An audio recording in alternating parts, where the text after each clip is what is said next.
Now, every so often a new housing trend emerges which gets lots of people talking. And tiny homes have developed a big following. So big, in fact, that they are the centre of a festival at St Ives in Sydney where our reporter Alice Monfries is there. Alice, there seems to be a lot more than a tiny interest in these tiny homes. Shelley, there is a massive interest. In fact, we have lines of people here lining up, waiting to get inside to check out some of these tiny homes. It's a huge event. In fact, the only thing that is tiny here at this event is the homes themselves. Just to give you a bit of a concept of scale, do you mind if I just pop in here first? Look at this. I'll show you the wingspan.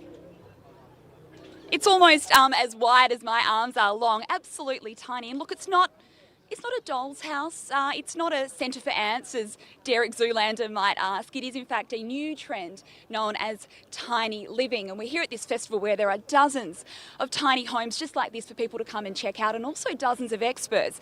And I'm going to introduce you to one of them now. Here we go. This is Bryce. Hello there. Hi, Alice. How are you? Good, Bryce. Bryce Langston. Now, you've got a very popular web series which is all about exploring these tiny homes. You've spent 6 years travelling the world, checking them out. What do you? Right. And look, you're not a tiny guy. What is it that you love about these homes? You're right. I'm not tiny. I'm about 6'4", so I'm probably one of the absolute last people that you'd expect to see living in one of these tiny homes. But for me, it's really not even about the house. I mean, the homes are really incredible. The architectural designs are really inspiring. But for me, it's all about the lifestyle that living in one of these smaller homes provides. It's lower cost, smaller footprint, and that really is all about living, at the end of the day, a bigger life. And you're absolutely not compromising at all on lifestyle or on quality. I mean, they're pretty luxe inside. I've been taking a bit of a look. Well, one of the major benefits to building smaller is that you can increase the quality of everything that goes into the home because you're downsizing the amount of things that have to go into the home. Now, you've been all around the world checking out places like this. Yeah. Which countries do you think are really embracing this tiny living concept the most? You know, it's really surprising. It's happening all over the world at the moment and for all kinds of reasons. Obviously, I would say North America is leaps and bounds ahead. It's really taken off there. But you'd be amazed to see how many of these homes are actually being built in Australia and New Zealand. I think our crazy cost of housing is definitely causing a lot of people to look at this as a very serious option. And any sort of countries in particular that you think are kind of leading the way? Well, you know, actually here in Australia, what we're seeing is a big grassroots tiny house movement, and what that means is a lot of innovation. So I think some of the tiny houses that I'm visiting here in Australia at the moment are some of the best that I've seen anywhere in the world. And look, you've got the setup out the front here. You can sort of sit here, enjoy the lifestyle and enjoy the scenery. And I think a lot of these are being put in pretty remote areas which you would otherwise not have access to. Well, that's true, and we certainly see a lot of these parked up in farmers' paddocks and things like that, but also in downtown city blocks, and really, there's no limit to the areas that these can go. Absolutely fantastic. Well, look, enjoy the festival, and guys, I'll be coming back a little bit later to give you a look inside one of these. Thank you so much, Alice. We'll see you then. And I love that concept of downscale on size, but upscale on your luxury. Yeah, absolutely. Some of those look incredible, really, from the outside. I can't wait to see inside a couple. Well, if inner city living is a bit out of your league, prices like that, then maybe our reporter Alice Monfries might have just the thing for you. She is at the Tiny Homes Festival in Sydney.